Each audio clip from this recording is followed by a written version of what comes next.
नमस्कार, आपका स्वागत है और इस वक्त बैठा हूँ मैं new world kids play school में।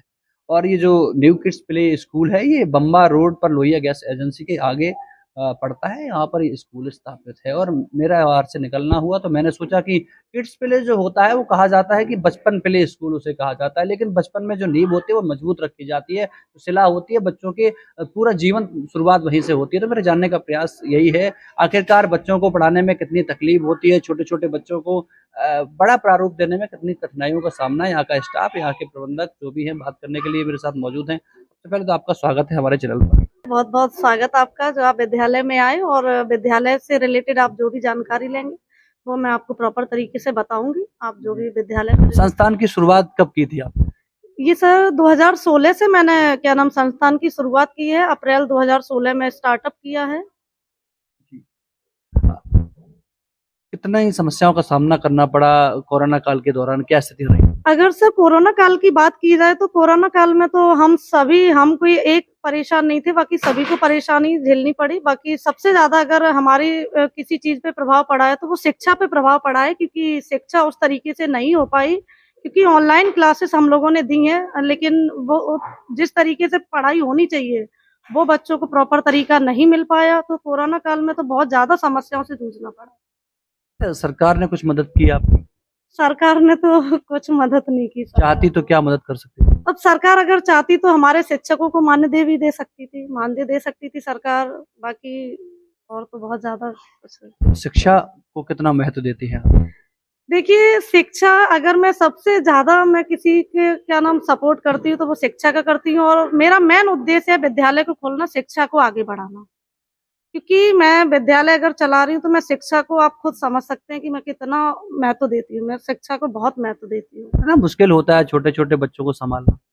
हाँ, मुश्किल होता है, लेकिन स्टाफ भी ध्यान देता है। मेरे यहाँ टोटल गर्ल्स स्टाफ है, मैं भी ध्यान देती हूँ बच्चों पे और मैं संभाल लेती हूँ। क्योंकि मैं आज से विद्यालय नहीं, मैं 2016 से चला रही हूँ और मेरा यही सपना था कि मुझे अध्यापक बनना है, मुझे बच्चों को ही संभालना है। 2024 का शुरुआत हो चुकी है, अभी सत्र स्टार्ट होगा मार्च अप्रैल से। क्या अपील करना चाहेंगी अभिभावकों से कि आपके प्ले स्कूल की तरफ लोग जुड़ाव करें? क्या नया करेंगे आप? मैं नया ये करूंगी, बहुत ज्यादा तो नहीं, क्योंकि मैं बहुत ज्यादा फैसिलिटी पे फोकस नहीं करती हूँ। मैं सबसे ज्यादा अगर फोकस करती हूँ तो मैं अभिभावकों को यही गाइडलाइन देना चाहूंगी कि मेरे विद्यालय से मैं बहुत ज्यादा विद्यालय के जरिए बेहतर पढ़ाई दूंगी, बच्चों की जड़ मजबूत करूंगी। क्योंकि जब किसी पेड़ की जड़ हम मजबूत करते हैं तो वही पेड़ एक विशाल वृक्ष बनता है, और जब बच्चे की जड़ मजबूत नहीं होगी तो वो मजबूत बन ही नहीं पाएगा। जब एक विशाल वृक्ष बनाना है तो उस चीज की जड़ मजबूत करनी पड़ेगी। प्ले बच्चे, जो किडजी के बच्चे रहते हैं, छोटे बच्चे रहते हैं, तो जब छोटे बच्चों को हम अच्छे से मोटिवेट करेंगे, पढ़ाई के साथ साथ संस्कार भी देंगे, तो हमें इतनी उम्मीद है कि हमारे यहाँ बहुत स्ट्रेंथ अच्छी बढ़ेगी। और मैं यही उम्मीद लेती हूँ पेरेंट्स से कि हमारे यहाँ बहुत अच्छी स्ट्रेंथ बढ़ेगी। क्या क्या एक्टिविटीज करती हैं बच्चों को पढ़ाने के दौरान? छोटे छोटे बच्चे हैं तो कहा यह जाता है छोटे बच्चों को संभालने में काफी कठिनाइयां आती हैं। क्या क्या एक्टिविटीज आप और आपके जो स्टाफ है वो करते हैं? देखो, मेरा जो मानना है, मैं स्टाफ को भी यही गाइडलाइन देती हूँ, और मैं जो बच्चों को पढ़ाती हूँ, मैं सबसे ज्यादा शिक्षा पे ध्यान देती हूँ, खेल खेल में शिक्षा को आगे बढ़ाना। क्योंकि मेरे यहाँ छोटे बच्चे हैं, बहुत ज्यादा बड़े बच्चे नहीं है, तो मैं बच्चों को खेल खेल में पढ़ाती हूँ।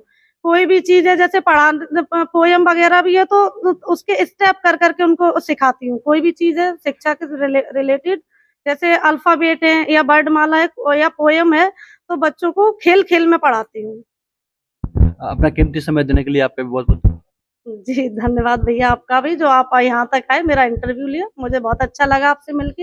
ये थी किड्स प्ले स्कूल की संस्थापक और मैनेजर। उन्होंने बताया कि छोटे छोटे बच्चों को किस तरीके से एक्टिविटीज करा के खेल खेल में ही पढ़ाने का प्रयास ये करती है। कहा यह जाता है कि शिक्षा उस शेरनी का दूध है जो जितना पिएगा वो उतना दहाड़ेगा। ये बाबा साहब भीमराव अम्बेडकर ने कहा था और उसी को लेकर के मेरा मकसद यही रहता है कि आप लोगों तक जो खबर होती है वो पहुंचे। मेरा उद्देश्य स्कूल में आने का इतना ही था कि कहीं ना कहीं जो बच्चे होते हैं, अभिभावकों का उनका वो ध्यान नहीं जाता है कि बच्चे किस एक्टिविटी के साथ स्कूल में पढ़ रहे हैं, वहाँ क्या व्यवस्थाएं हैं, क्या पूरी तरीके से स्कूल अप्रूव्ड है या नहीं है, फायर की व्यवस्था है या नहीं है, तमाम जो चीजें होती हैं बच्चों के साथ। बच्चे आप एडमिशन तो करा देते हैं, कहीं कहीं जांच पड़ताल होती है वो आप करते नहीं है। इसीलिए हमारा कर्तव्य बनता है, दायित्व बनता है कि आपकी सेफ्टी का ध्यान जो मैं रखूंगा, तभी आप हमें ईमानदारी से पत्रकार कह सकते हैं। बता लेता हूँ, इटावा से असित कुमार।